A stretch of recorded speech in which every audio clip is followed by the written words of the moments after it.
Hello everybody, it's your old pal Michael. Welcome back to Michael Out TV. We're going to be recapping the Jack-O-Lantern 5K, 10K run today. It took place out at Southwest Finch Park, near about Portage Central High School, just a little bit down the street from there. If you haven't seen my video, I talked about taking a tumble when I was out for a run earlier this week.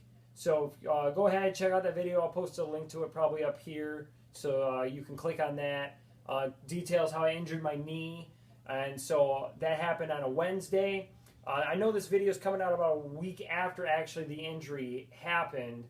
Just a little late on that because I had another running recap actually that came out the Saturday before that was talking about the Campus Classic that I had run. So I injured my knee on Wednesday. I couldn't run. I thought maybe it would heal up. I can lift it up most of the way now, but it's still very, very stiff and it's still swollen up, so it's just not good to go out and run on it. I'm going to wait for the swelling to completely go down on this before I go out and test it out again to see if it's okay. I can definitely feel it getting stronger. I can walk on it a little bit faster, a little bit easier than what I could in the past couple of days. I still went to the race because I at least wanted to pick up my shirt because it's a very nice technical shirt. I stayed around and I cheered on the runners as well. So this is going to be a pretty short recap of the race. First off, my bib, actually, never been right on the nose there, number 100. Never been, had a number that landed right on the exact start of the new digits. So number 100. I would have been doing the 5K race if I was going to be able to run in this. This was like the second year for this event. This was like the first time that I signed up for this. Last year they had the Campus Classic actually on the same weekend.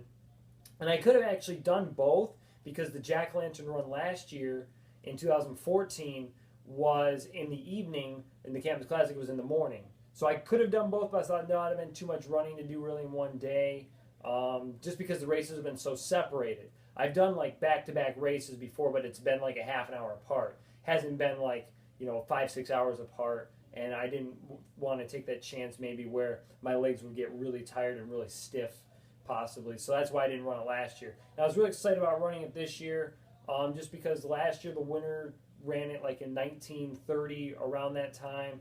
And I was thinking, well, maybe if I could push the pace a little bit, maybe I could win this year's race. But there were a lot more runners that showed up, and the winner actually crossed the line just a little over 17 minutes, so I wouldn't have been able to win.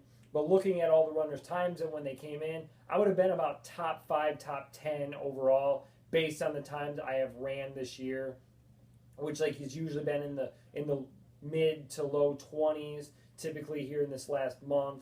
So it would have been nice to run, but I didn't. Obviously I couldn't do it because of the knee. So I got to see the start of the race where you go down a hill into the woods and you run on a trail, part paved, part dirt. Turn around, come back the same way because it's an out and back course. So you go up the hill to finish, and that's basically it. 10K I know takes you a little bit more out where you actually get to run Bishop's Bog, which is like an area that's really swampy, and because of all the rain we've been getting here, it was really, really wet. So I talked to a few of the 10K runners before the 5K race, and they said that they got like drenched. Their legs were drenched from running in that. So if I had ran the 10K, I would definitely need an extra pair of socks to go along with that to do the 5K.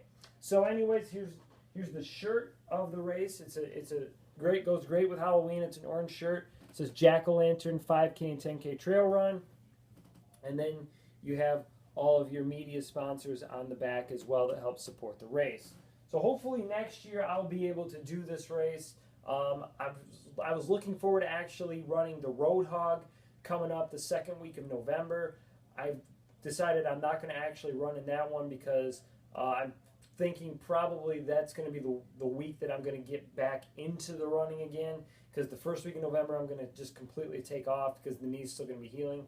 I'll slowly get back into it the second week of November, and then the third week I'll run the Turkey Trot down at Western, and then run the Turkey Trot on Thanksgiving Day.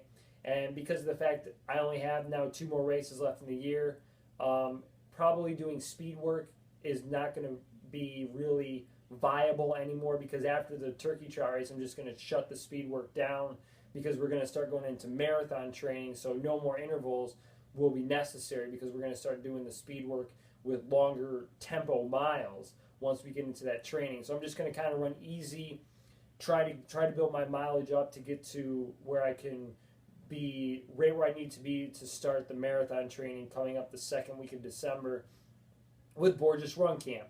So that will do it for this edition of running recaps, even though I didn't run and this is still attended the race. For this Jack-O-Lantern 5K, 10K recap, this is Mike Loudon, over and out.